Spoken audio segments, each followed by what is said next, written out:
Thanks for stopping by, guys, and welcome back to Stormworks. Now, I know it's been a while since I've done my last video, and I do apologize to some extent. Just kind of doing my own thing right now and recording when it feels nice to do so. So today we are going to be looking at this, which is the MBT Mark 6, aka the Emerald. This is a tank solely built on the idea of being able to hit a target accurately past 1,000 meters. This gun is hopefully good out to about 2,000. However, there is some issues with that and the sighting system I use. So, because of that requirement of over 1,000 meters, I went with the artillery cannon due to its long range accuracy instead of using the battle cannon that would normally be put into a tank. And it's that design choice that kind of defines a lot of what this vehicle is. So without going all the way around the tank, just because it'd be tedious, let's go ahead and head into the tank. Just hopping into the top hatch, down into a quite cramped area with a lot of logic in it. That a lot of this is unfortunately not the most organized. I will need to improve it in the next vehicle. And over on the left, you can see all of the buttons for this vehicle. Pressing 3 starts everything. This is using a modular engine in this system. And as we drive around,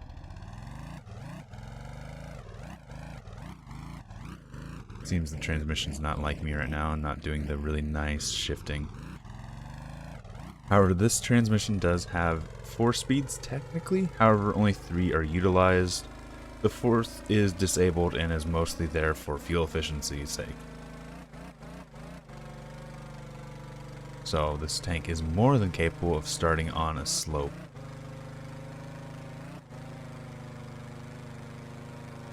If we were to just park it right here, let the engine stop, we can more than enough just drive on. Alright. Now let's head right back down and talk about some more of the improvements. Now, one of the major improvements is seen in first person. We have our aiming camera. Now, with this, if we press 2, the camera cycles through 3 levels of zoom. So let's just say you see something, you're not sure what it is, you press 2, you can zoom in. Hey, maybe that's a tank, zoom in all the way, and there she is. It's really nice for target acquisition. And there's something there. Get closer, and there's another tank. This also has an automatic ranging system. Unfortunately, there is no range output, so it doesn't tell me what the range is. However, if I put my laser on a target, like that, and fire, it'll automatically range for me. This is not 100% accurate, so if you hit 5, it will lock that range, whatever you just used, and you can help guide the shell in. Because I hit a little high, I'm just going to aim right about there might hit, a little low. Let's get the range again, right there on the tracks. Wait for the cannon to stop bobbing, and there we go, nice hit on the engine. And you will see one of the big issues, because this is such a large artillery gun, and because of how this autoloader works, the gun has to reset position in order to be loaded. That also means you're throwing a lot of weight around when you reload the gun, and that's what causes the cannon bob. So if we were to aim at this one now, and let's just do this, fire. That looks to be a low. You can see the gun moving in and out of position for loading. That's a hit.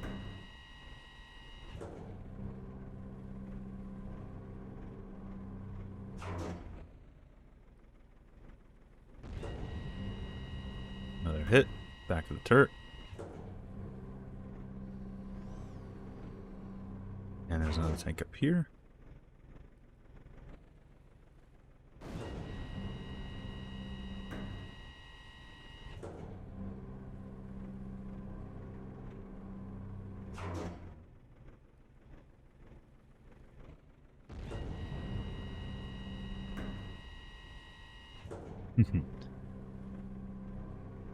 So, to say the least, I'm quite happy with this.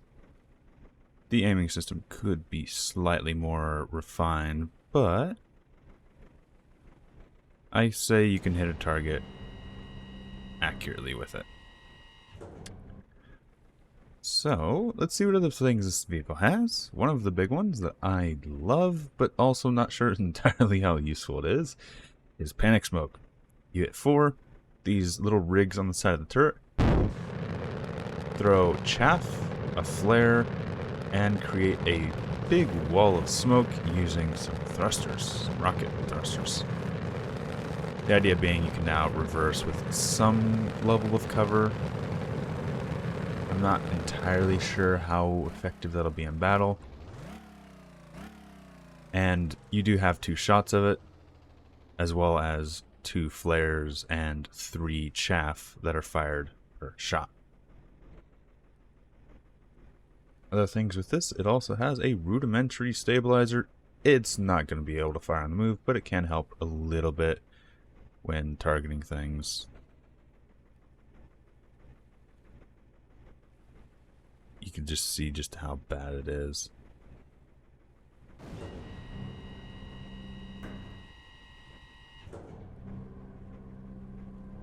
This is another big issue of just how big this cannon is. Just moving the turret shakes the entire tank.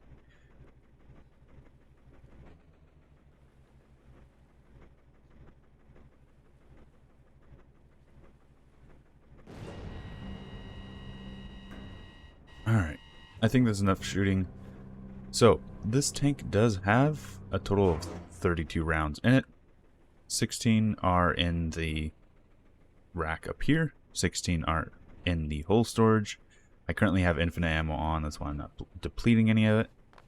But this light here turns off when the ready rack up here is empty and would tell you to start loading. We also have the light autocannon as the coaxial machine gun with ammo store in the hull as well. As we get out, we can come back here to open the hatch to the modular engine, as well as fuel in, electrical in. If you need to jump start something, there's some cabling around here, as well as the hatch for the auxiliary fuel. There's a secondary tank that's up front that carries a lot more, but it's expected to be penetrated when you're hit, so it's not your main fuel store. And yeah, I'm not really sure what else to say about this. However, I do want to say one thing. I know people are probably going to bring it up. No, this is not meant to look like a sci-fi railgun. It's literally a camo netting to help with concealment at long range. That's all this is, by the way. So, with that all said and done, close that back up. I think that is about everything to show on this. With the major pulls from this being the camera system and the auto ranging system. Now I do have a version of this with an improved armor package. However, I am not showing that off right now because, well, the version I built recently is extremely laggy and I am still working on that as a concept.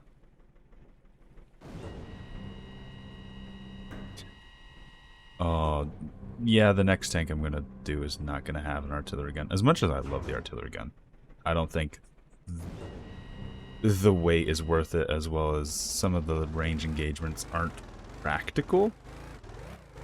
Like this, from here to there is completely practical and something I believe is in the realm of a battle cannon. Even though, say, something like this is more practical with an artillery gun, these sorts of engagements don't seem to happen as often.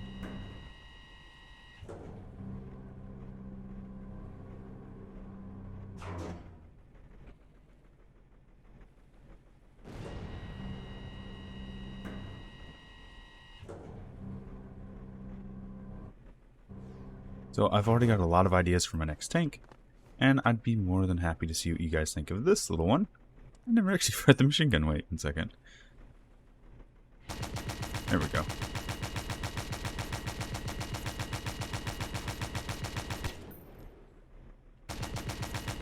There we go. Now I fired the machine gun. I'm happy.